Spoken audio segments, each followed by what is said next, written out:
अस्सलामुअलैकुम, नमस्कार, सत श्री अकाल एंड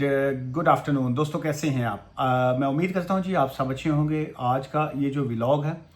इसको कंटिन्यूसली अगर आप देखेंगे अगले 3-4 इसके व्लॉग्स जो हैं relevant and related to this vlog जो है, तो जो लोग यूके पॉलिटिक्स में या यूके की इमिग्रेशन में इंटरेस्ट रखते हैं सो उनके लिए जो है ये बड़ा अहम किस्म का ये व्लॉग्स आएंगे अगले 3-4 जो हैं। इसमें आपको उस तरह के चीज़ें नहीं मिलेंगी जो बहुत से लोग जानना चाह रहे होते हैं कि जी के हमें इंग्लिश लैंग्वेज का सर्टिफिकेट चाहिए, हमें फ़लान चाहिए, हमें ILR 5 साल में मिलेगी, 10 साल, इस तरह की इसमें चीज़ें शामिल नहीं हैं। लेकिन अगर आप डीपली गौर से इंटेलेक्चुअली तौर पे इस तरह के अगले 4-5 मेरे व्लॉग्स को देखेंगे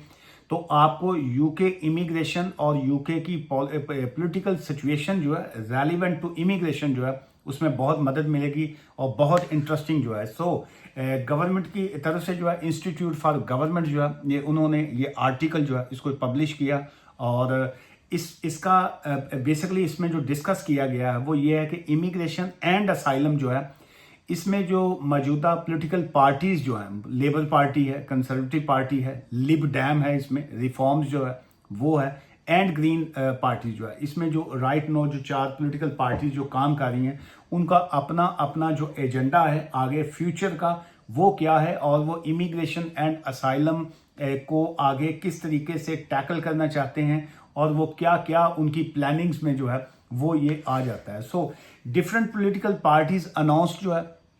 पिछले दिनों इमिग्रेशन एंड असाइलम के हवाले से उन्होंने जो अपनी ये जो कॉन्फ्रेंस हुई हैं जो रिसेंट हुई हैं और जिसमें नाइजल फराज साहब की पार्टी ने भी और लिब डैम ने भी प्लस जो है लेबर पार्टी मौजूदा जो है उन्होंने अपना व्यूज़ जो दिए, अपनी जो पॉलिसीज इंट्रोड्यूस करवाई और उसके ऊपर जो है अब अगर हम पिछला वाइट पेपर को देखते हैं इमिग्रेशन के हवाले से और अभी का ये जो पॉलिसीज अभी इंट्रोड्यूस करवाई गई या ये जो अभी रिसेंट चेंजेस आ रही हैं सो उससे ये लगता है कि बहुत सी चीज़ें जो होती हैं वो एडवांस में समझ आ जाती हैं उन लोगों को। ख़ासकर मतलब मैं अगर अपनी बात करूं तो मैं तो इमिग्रेशन एंड ह्यूमन राइट्स जो मैं लॉयर हूं सो मैं इस वजह से जो है बहुत सी चीज़ों को डीपली देखता हूं और फिर मैं इसको नॉलेज शेयरिंग समझते हुए आप दोस्तों के साथ शेयर भी करता हूं और उसमें ख़ासकर ये जो स्टूडेंट्स जो हैं और जो पढ़े लिखे लोग हैं उनको वो जब डीपली गौर से इस तरह की मेरी वीडियोस को सुनते हैं तो उनको फिर खासी नॉलेज जो है वो उनको मैं समझता हूँ खासा नॉलेज जो है उनको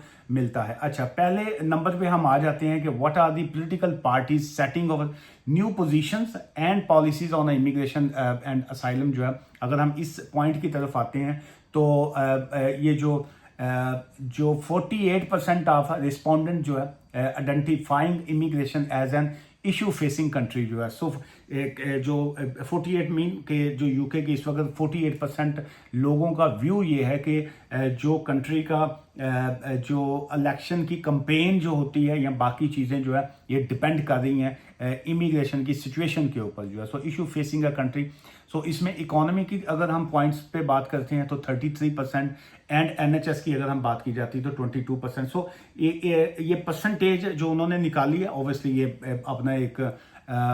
डिफरेंट तरह के जो आप कह लीजिए वोटिंग के हवाले से या लोगों के ओपिनियन के हवाले से होती है। ऑब्वियसली ये 100% एक्यूरेट नहीं होती। ये ऐसे ही है कि मैं आज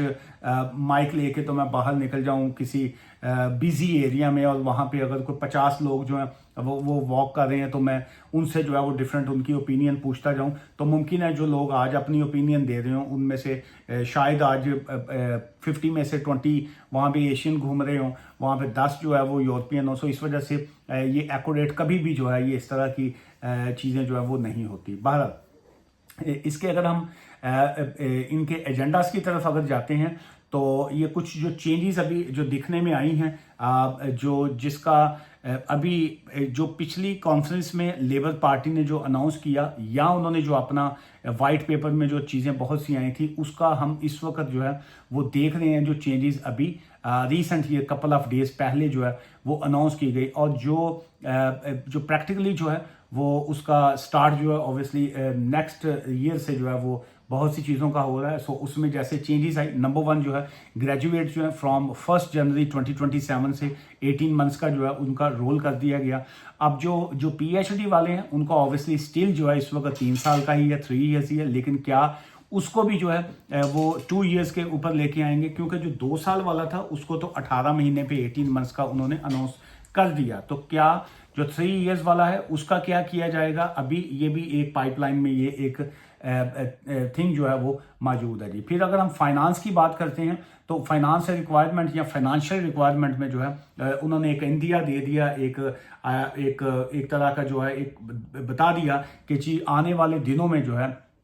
जो स्पेशली ये नेक्स्ट ईयर जो है 26 और या 26 और 27 का जो 2 ईयर्स का, उसमें ऑब्वियसली जो स्टूडेंट्स के हवाले से फीसें जो है यूनिवर्सिटीज़ की फ़ीस तो इजाफे की बात नहीं हुई, लेकिन जो वीज़ा क्राइटेरिया है वहाँ से ये समझ आ गई कि जी उसको जो है स्टूडेंट के हवाले से उसको खासा जो है ये टफ़ करना चाहते हैं। टफ़ इस सेंस में करना चाहते हैं कि जो जेन्युइन स्टूडेंट्स हैं उनके लिए कोई इश्यूज़ नहीं है कि अगर वो जेन्युइनली तौर पे कोई स्टूडेंट आना चाहता है यूके में, स्टडी करना चाहता है, वो कहते हैं जी बिल्कुल आए, वेलकम है, स्टडी कीजिए और लीगल पैथ के ऊपर रहते हुए आप आगे चलें। सिस्टम को जो है वो लोग अब्यूज़ ना करें कि जी के आएँ और आके असाइलम कर लें, यहाँ पर उल्टी सीधी एप्लीकेशनें डाल के यहाँ पे रुके। वो कहते हैं जेन्युइन स्टूडेंट्स आएँ, स्टडी करें, लेकिन ऑब्वियसली जो उनका फाइनेंशियल थ्रेशोल्ड या उनका जो एक तरह का बैंक बैलेंस जिसको कहते हैं वो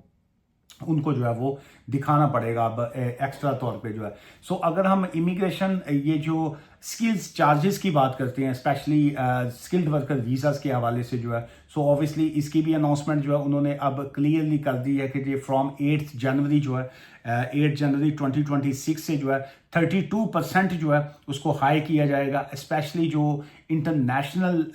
जो स्किल्ड वर्कर वीज़ाज होंगे जो आउटसाइड द कंट्री जो है जिसको उसमें एप्लीकेशन जो है वो आएंगी। और applicant for skilled worker visa की अगर आप बात करें, स्केलअप वीज़ा की अगर हम बात करें, हाई पोटेंशियल इंडिविजुअल वीज़ा जो है, सो उसके लिए जो है इंग्लिश लैंग्वेज जो है उन्होंने B2 जो है लेवल और इक्वल टू और ए लेवल इक्वल टू इसको मोस्ट कंट्रीज में या बाकी तरह जो बहुत से लोग इसको B2B कहते हैं जो। सो ये टेक्निकली तौर पे जो राइट नो जो है फ्रॉम B1 है जो स्टैंडर्ड जिसको GCSE के बराबर कहा जाता है, उससे ऑब्वियसली उसको अबव लेवल का कर दिया, ए लेवल के बराबर जो उसको कर दिया। So migrant on a skilled worker visa will also earn whichever higher जो है, विच एवर हायर की बात हो रही है। सो इसका मतलब ये है कि ये जो राइट नो 41,700 वाला थ्रेश होल्ड है, इसको भी जो है इसमें भी शायद आगे जाके जो है वो मैं समझता हूँ चेंजेस शायद इसमें भी आएंगी, जिस तरीके का अभी चीज़ें जो है वो चल रही हैं। और ऑन गोइंग रेट वो होता है जो गवर्नमेंट जो है वो अनाउंस करती है कि जी पर आवर जो है वो आपका ये सैलरी बनती है और अकॉर्डिंग टू देयर ऑक्यूपेशन जो है उसके मुताबिक होती है। अच्छा, अब अगर हम इस इंडस्ट्रियल लेवल की अगर हम बात करते हैं, सो इंडस्ट्रियल लेवल से मीनिंग ये होता है ये जो ट्रेड रिलेटेड बिजनेसेस या ये जो high potential kind of business immigration जो है, मैं ये समझता हूँ कि शायद गवर्नमेंट ये चाहती है कि उसको जो है प्रमोट किया जाए और जो इंटरनेशनल फाइनेंसर हैं, पॉजिटिव बिजनेस कम्युनिटी है, वो यहाँ पे आएँ और आके अपना वेंचर करें, अपना बिजनेस एक्सपैंड करें। सो इस हवाले से जो है मैं ये समझता हूँ कि जो बिजनेसेस हैं, बहुत से लोग जो हैं उनको आइडिया नहीं होता मे बी, जैसे अब इंडिया की अगर हम बात करें या पाकिस्तान की अगर हम बात करें तो बड़े बड़े बिजनेस जो है ट्रेड करने वाले लोग वहाँ पे बैठे हुए हैं। मैं अभी एक लास्ट एक सक्सेसफुल एक क्लाइंट की एक एप्लीकेशन थी, लेकिन बेचारे सादा आदमी थे, और सादा से मीन ये होता है कि ज़्यादा हम अपनी ज़बान में ज़्यादा तमीज़ में बात करते हुए कह जाते हैं कि सादा आदमी है, लेकिन इसको अगर हम खुल के पंजाबी च जिन्हों कही था कि अनपढ़ आदमी है जी, चिट्टा अनपढ़ है। सो उसमें होता क्या है कि बहुत से ऐसे चिट्टे अनपढ़ हैं जो करोड़ों का बिजनेस जो है वो कर रहे हैं। चाहे वो मैं चूँकि लाहौर से मेरा तल्लक है, तो लाहौर में अगर हम कई एरियाज़ की अगर हम बात करते हैं तो वहाँ पे बड़ी छोटी छोटी डब्बी नुमा जिसको कहते हैं मैच बॉक्स की तरह छोटी सी दुकानें हैं लेकिन करोड़ों का बिजनेस है। अब लेकिन उनकी जो न्यू जनरेशन है, जो उनके बच्चे हैं, वो चाहते हैं कि यूके, यूरोप या बाकी तरफ जो है अपने बिजनेस को एक्सपैंड किया जाए या ट्रैवल भी आया जाए, लेकिन लोगों को आइडिया नहीं होता। वो बाज़ का जो है वो एजेंटों के हत्थे पर चढ़ जाते हैं। जब एजेंट्स के पास आप जाते हैं और आम आदमी को चूंकि कानून का पता नहीं होता और एजेंट्स जो हैं उसका मिसयूज़ करते हुए उसके उल्टे सीधे डॉक्यूमेंट्स बाज़कार लगा देते हैं, जिसकी वजह से जो है उनको ना सिर्फ रिफ्यूज़ल आती है बल्कि उनके ऊपर जो है वो 10 ईयर्स का बैन भी लग जाता है। और जब इस तरह की कंडीशन आती है तो ऑब्वियसली अगले बंदे का पूरा प्लान जो होता है वो जिन कहते हैं ना कि भाड़ में चला जाता है, तो वो भाड़ में चला जाता है। सो इस वजह से चीज़ें इतनी टफ नहीं होती जितनी बाज़ एजेंट्स या बाकी लोग जो हैं वो बना देते हैं। सो ये है जी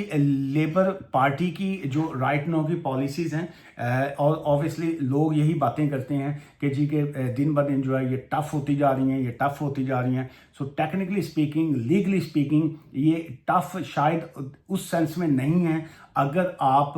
प्रॉपर लीगल एडवाइस लेके काम करते हैं, अगर आप प्रॉपर पेपर वर्क करते हैं, अगर आप प्रॉपर लीगल पर्सन से जो अपना काम करवाते हैं तो कोई चीज़ टफ नहीं होती। ये टफ या ट्रैक से बंदा वहाँ पे उतरता है जिस वक्त जो है